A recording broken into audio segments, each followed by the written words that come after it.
it's about them, and it's giving them what they need. And I'm okay if my program is not what they need. Okay. I want to have an impact on these people's lives, meaning that if my program is exactly what they need, I will show them 100% confidence that this is exactly what they need. And if it's not, like, that's okay. I want to help them get what they need.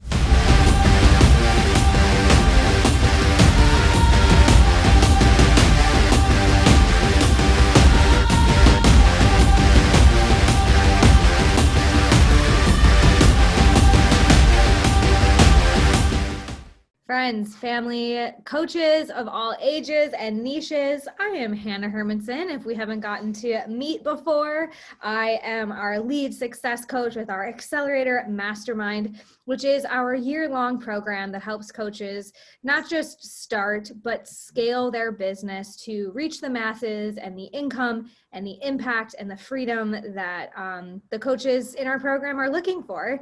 And today I am bringing Miss Lindsey Cortes over to chat with you. She's someone that has been working with us for more than a year to achieve those exact things. Mm-hmm. So thank you, Lindsey.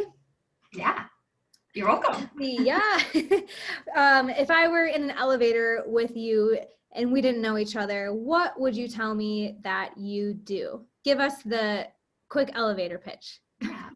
I help athletes overcome disordered eating and use food as fuel to perform at their highest level. I definitely specialize in female athletes where kind of eating and nutrition is super important for their performance, but also can quickly lead down the path of restrictive dieting that actually hurts them, not only as athletes, but as human beings too. So we really work on the nutrition piece as well as the mindset piece. I have a little slogan that I help girls become fierce, fit, and fueled athletes. Yes, amazing. It's such life-saving and transformational work that you do. And you're able to say that really concisely now, right? You help female athletes fuel and feel their best. But tell us a little bit about where you were at, a year or two ago, kind of coming to HIC. Where was your business and offer at then? Okay, so I'm a registered dietitian and specifically a sports dietitian. So I think when I came to HIC, I was really just like, I didn't have that message that I just said so eloquently. I was just like, I help athletes and I can help any athlete. And so what high impact coaching helped me do was really narrow that down. Cause I thought that I was a niche already. I thought that helping athletes was a niche. I'm not just a dietitian, I'm a dietitian for athletes, but I did have to get more specific because I could work with the football player who wants to gain weight or the cross country runner who's scared of eating pasta, right? So I think that's the first thing that really I did with high impact coaching was narrow that down even more. I already thought I had a niche and I had to niche down even more. But where I was when I first started too was I was also frustrated because I'm like, I am a registered dietitian. I have a credential. I had a very successful career, and yet I was 6 months into starting my own thing and I was broke and I had no clients. Yeah, why aren't they just lining up at my elevator door? Like, come on in, I can do anything, right? Yeah, and I had a lot of, and this is no offense to the people who are health coaches who don't necessarily have a credential, because I respect the heck out of you guys. But back at that time, I had a lot of resentment towards the nutrition. Why are they doing it? Yeah, I had a lot of resentment, and I had to get off my dang pedestal. I had to get off my pedestal and be like, you know what? They're helping people and they're doing it, and I'm not doing it. Yeah. Well, this is so huge, and you're not the only person that I've heard this from. It's not I hear this probably 3 times a week from clients, who are just starting out or who are really experienced in their niche, in their practice, but they're not great marketers. And I think this is what we have to realize. If we want to be entrepreneurs and have a successful coaching business, we can't just focus on our art. We also have to focus on the business side of things. And I definitely watched you blossom into a great marketer and salesperson, which is not something that you got in those programs or in your education or in your credentials, right? Totally. No. And I definitely think I still have work to do in my marketing, but sales, I love my sales calls. Yeah. I can't believe it. I love them. I love my sales calls. So, and Yeah, I would say I'm good at it. I've been tracking my numbers. I'm always around 30%. One out of Amazing. three people I'll enroll. Amazing. Yeah. Yeah. Tell us a little bit more about where your business is at now and what those numbers look like today. Yeah, so I think I'm on month 6 or 7 of being over 10K, which was, when I started high impact coaching, that was my goal. That was my business plan, was like, I'm so happy and grateful that I'm finally making 10K a month, doing exactly what I love. That was what I said every morning when I woke up, and Yeah. here I am. So that's where I'm at, but also continuing to grow, because now I'm like, wait, I can make more than that. Wait, I can impact more. And it's not even about, for me and Hannah have talked about this so many times. Yeah, money is important, and I love money, but it's the impact. I'm like, okay, if I'm making 10K a month, that means I'm only helping 3 or 4 clients a month. Right. I need to help more people. These people, Yeah. these girls need me. These clients need me. And so I'm in the phase now of building my team as well. Right. Because the way that I do have my services and programs set up, and we can kind of talk about this a little bit, but one-on-ones are still pretty important with my clients. And so there, at some point, there kind of is a max as to how many I can take on. So I need to build my team. I need other dietitians and other coaches working with me to take on more clients and have more impact. Yeah. I want to know, if you're watching this live on Facebook or other platforms, like if you're resonating with Lindsey when she talks about like, yeah, the money is nice and helpful, but like I am on a mission to help people, to save lives, to reach the masses. And the truth is, your income is just a reflection of your impact, right? If you can impact 10 people at a, $3,000 level of energy and support, that's great. But now, Lindsey, like you're saying, you also realize like, dang, more people need this. And so you're starting to step out of your comfort zone of just doing one-on-ones and being the Lindsey show, and now growing your team so that you can continue to help more people. Yeah. And I want to talk specifically, about the inside of your business, because it's not the typical coaching business where you're helping adults, like you mentioned health coaches. A lot of health coaches help adults lose 50 pounds or, beat diabetes, but you're helping teens with, get collegiate scholarships or overcome eating disorders in their teens. And what I love about what you've been able to do in the program is take what we teach around like health coach, help adults, and you Lindseyfy it and make, some of these tools and practices work for your audience, an audience that I think a lot of people are afraid of, because how do I talk to a teenager? They don't have that much money, all these objections that can come up when you think outside the box of like, helping a CEO or helping a business owner achieve something in your program. Yeah. So I'm curious what that experience was like for you, taking some of these tools in the program and then adapting it for your personality and your offer. What was that process like for you? Yeah. So my ideal client is between age 15 and 30, with probably most of them being the high school and college age. And so I think in the beginning, I was really like, okay, do I market to the client, or do I market to the parents? And I wasn't really sure where to go. And it kind of just happened organically, but the answer is actually market to the client, because the parents that come direct to me are kind of already, I don't want to say already sold on me, but they're like, if my daughter is already connecting with you, yes, I'll put my money into it. Because in the population I work with too, there's a good chance that their parents have been looking for the right help and haven't had the right fit. So, or they've invested in other dietitians or therapists. And so I do market to my actual client. I market to the 15-year-old, which is, unique. And I do my clarity call, hop on a clarity call with, a 15-year-old. I have DMs with 16-year-olds. And so you do have to kind of be, proceed with caution, but it's so important to build that relationship with them, because that is their client. And then, eventually when I do hop on a perfect consultation call with the parent there too, like we talk about how important it is for this teenager to take ownership of this program. And so it's so important that I started that relationship with them from the beginning. And so some of the systems that I've had to adjust, really, in some ways I kind of just have to do double work Because I should probably be charging more, but it's like I don't have one client. For each client, Right. I have two. I have, or three, depending on how many parents are involved. I have the client and then I have a parent or two.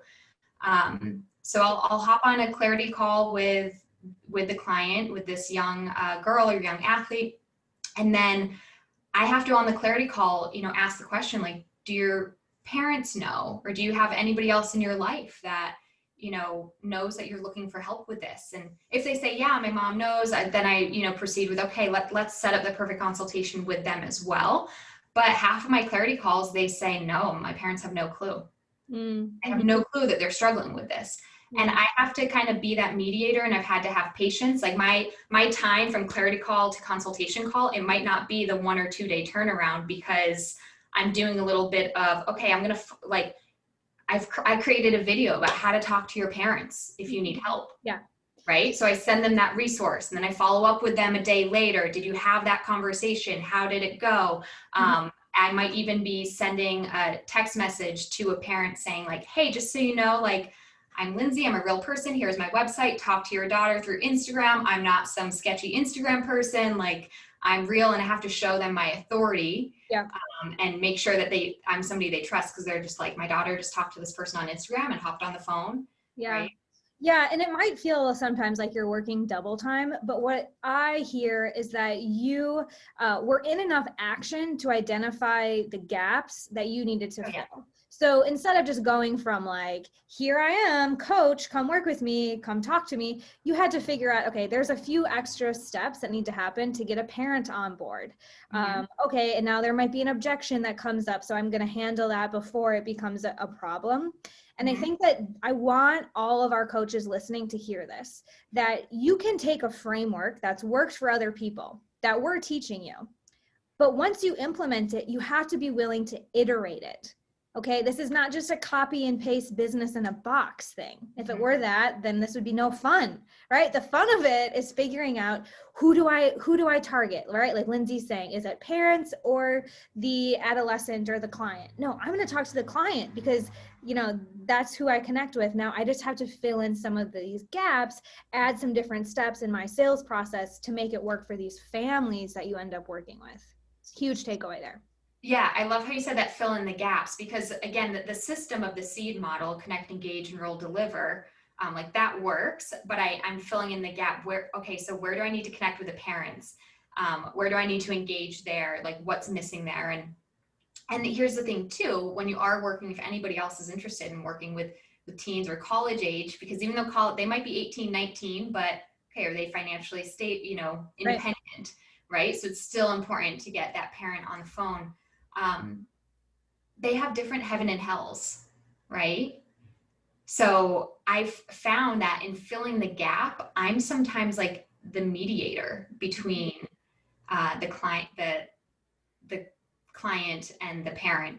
It's an interesting position, kind of like the mediator, and that actually continues as I deliver my program as well. So I'm delivering my program to the client, but I'm still kind of mediating things with the parents as well throughout the program. Yeah, and I don't even think this is just for young people. I think that relationship coaches, if you're going to coach the wife, you're going to have to, also work with the husband in some way. If you're working with teams or corporations, then like there's many players that you're going to have to get on board and continue moving through the process. So I love what Lindsey, okay, take the seed model. You need to connect, engage, enroll, deliver. You need to hit your numbers, but you also got to pour your secret sauce or your special sauce all over the seed model to make sure that your ideal client is on board, their objections are handled, if any, and you help move them through the process, right? Like you said, even through the program.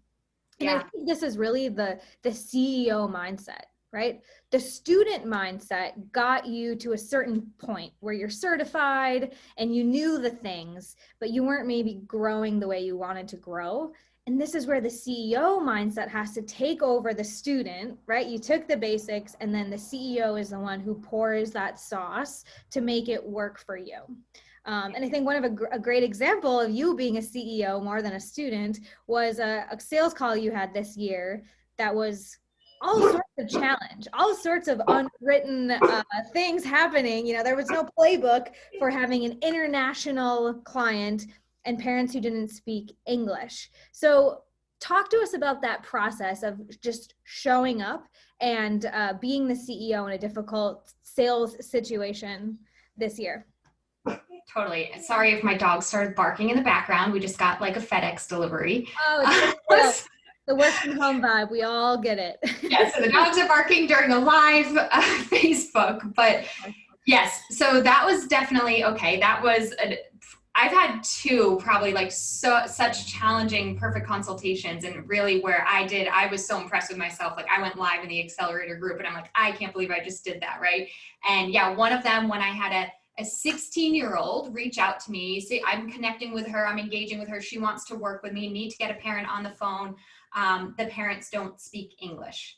And so I'm like, oh my gosh, how do I do this? I had her translate the whole time. So I said something, the girl translated to her mother in Chinese. The mother spoke back in Chinese. She translated it back to me. I was like, I can't, like, it just felt so, before going into that, I was like, how is this going to work? The system's in place. You do the same thing, you know, you find a way. And so that was huge. And yeah, I enrolled her. So that was really, really huge. And guess what? I enrolled her into my back end program as well, which required yet another phone call. Translated perfect consultation. I love it. Yeah. And yeah. I had another call recently, if you don't mind me sharing, Hannah. She didn't turn into a client yet, but it was another like, okay, I need to take that extra step as the CEO. And it was on a perfect consultation with a college athlete. She's 19 and financially independent, and there's no parents in the picture.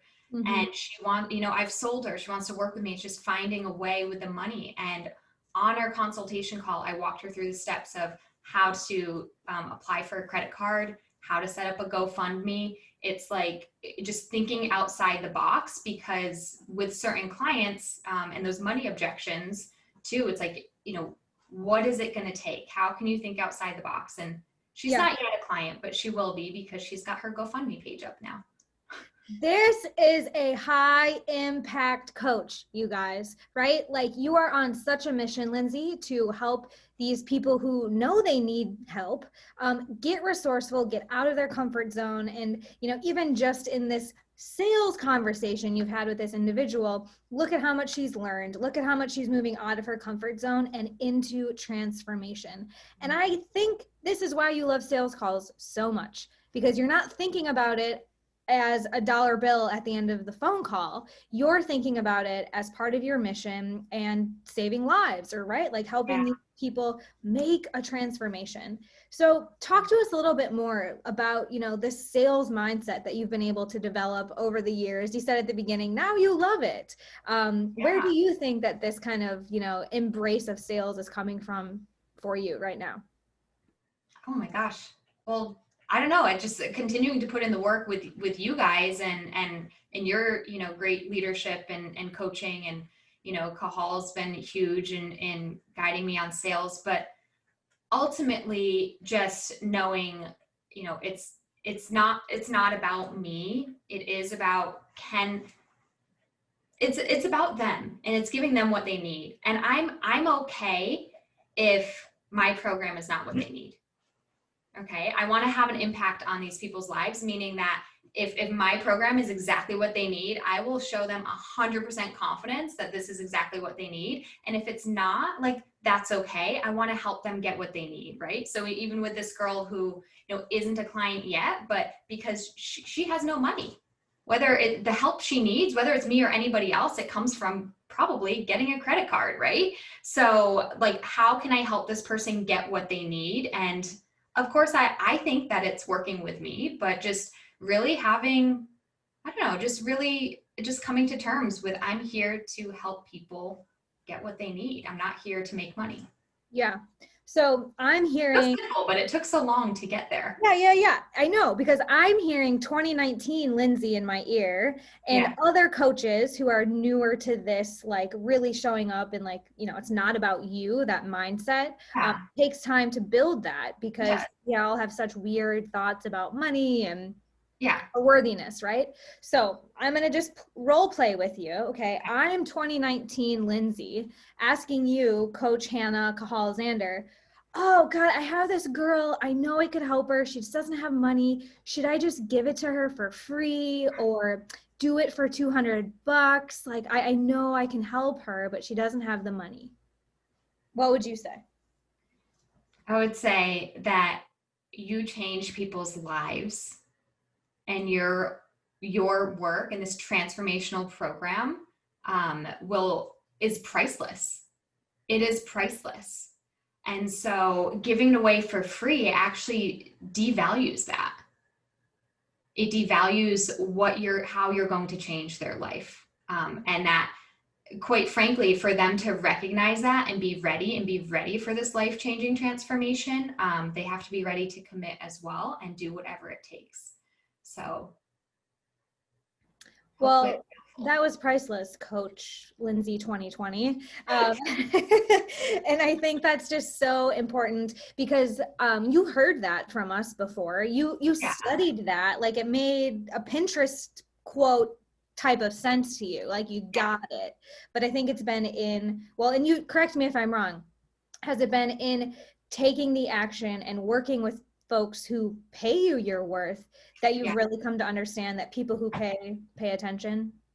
Absolutely. People who pay attention. And some people will want to do this and they still can't, and that's okay, because some people will, right? That's your slogan. Some will, some won't. So what? Someone's waiting. And I think it's that someone's waiting that really resonates with me. There are so many people that I need to reach. And so it, like, someone's waiting and I need to move on and I need to get that person who's waiting. Yeah. Some will, some won't. So what? You've been in action for a good while now, and you're seeing the rewards in your life. I know you and your husband are starting to make plans that are possible because of the sort of freedom and lifestyle that you've been able to build through this business, but also the countless warm fuzzies I know you have on your bulletin board of the athletes and the individuals that you've helped through your program. So yes, thank you for being a leader here and sticking to your mission. I just have one last question, Lindsey, and that is for, we kind of joked about 2019, Lindsey, but thinking back to where you were a year or just at the beginning of your HIC journey, what do you wish you had known, or what would you tell yourself at the beginning of this process? Hanna, you're putting me on the spot. Or if it's easier, coach me. I'm 2019 Lindsey. What should I know? Okay, there's so many things. First is to trust in high impact coaching. I really feel like everything you have said, even if I've questioned it, or even if I've been like, well, that's not going to work for me and my clients or in my business, that, it doesn't really apply in this context. Yes, it does. Yes, it does. As we started this conversation, it's like the system works, but you can sprinkle it with Lindsey, put your own juice on it. That's fine. But like the system works. So to trust in that. I do also want to say to have patience. And this is not to say like, take it easy or, don't put in your effort, but to have patience. I am making 10K a month consistently. Did it happen in 8 weeks? No.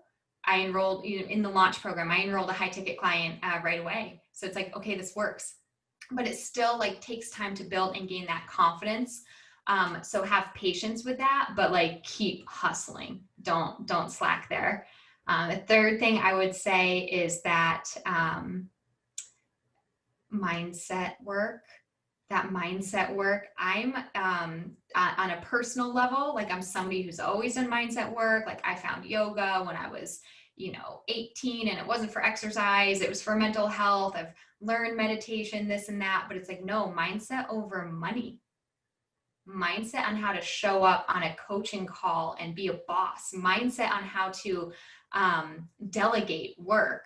Like the mindset piece is huge on becoming a business owner and a CEO. Yeah. So Yeah.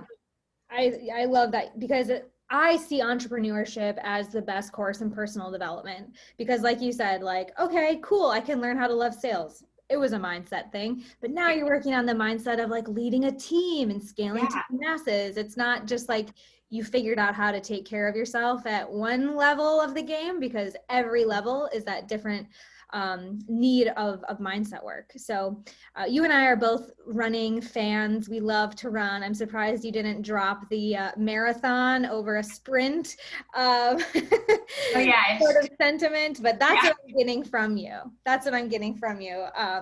That if you're in it for the long haul, then buckle up and be willing to put in the work at every level. Yeah, because marathons aren't easy. Just because it takes a while, just because it's a marathon, not a sprint, doesn't like you work your butt off, right? Every day you're training. So and if you're anything like Lindsey and I, you get to one finish line and then it's like, well, I more. know there's another one. There's another challenge. There's another level of this that I'm going to go sign up for.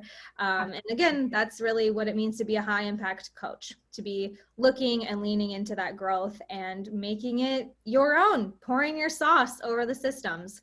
So Lindsey, thank you so much. Incredible takeaways. I know lots of coaches can appreciate here today. If you want more of Lindsey, you can pop into our community. She is a star student or CEO around here.